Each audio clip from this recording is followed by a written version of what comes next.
And as a historian who's been studying this place for 25 years and living here for 25 years, I can tell you that the motivations and the dreams and the endeavors of people that in Silicon Valley today, that soul of Silicon Valley is the same as it was in 1988, in 1968. And given that consistency, there is no way that Silicon Valley has lost its soul.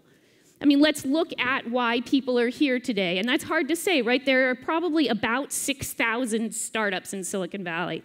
And some of the people are here because they want to make money. And they're here because this is the hot place to be. And it's always been that way. Let me remind you that at the Homebrew Computer Club, where Apple got started, everyone in that room wanted to sell their stuff. Everyone.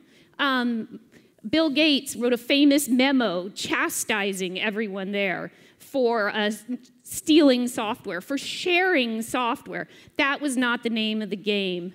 Larry Page and Sergey Brin started Google under federal contract at Stanford University. So this idealism and the commercialism have always gone absolutely hand in hand. And right now there are people in Silicon Valley who are working to do things like obviate the need for the internal combustion engine and improve our environmental efficiency. And the biggest VC funding in 2017 went to a company that is using AI and big data to try to detect cancer early. And there's some people who have left tech companies and now are trying to work on the challenges that the tech companies themselves have created and are facing.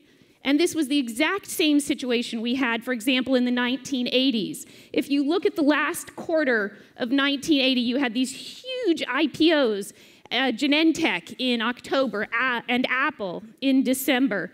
And these companies have changed our lives for the better. But do you know what came on their heels? I mean, literally the year after, and actually more or less at the exact same time that Genentech is figuring out how to build insulin using recombinant DNA techniques so that we don't have to squeeze it out of the pancreases of pigs, which is how people used to get insulin. The IPO, one of the biggest IPOs the next year, was Chuck E. Cheese. And that is just the way things work in Silicon Valley.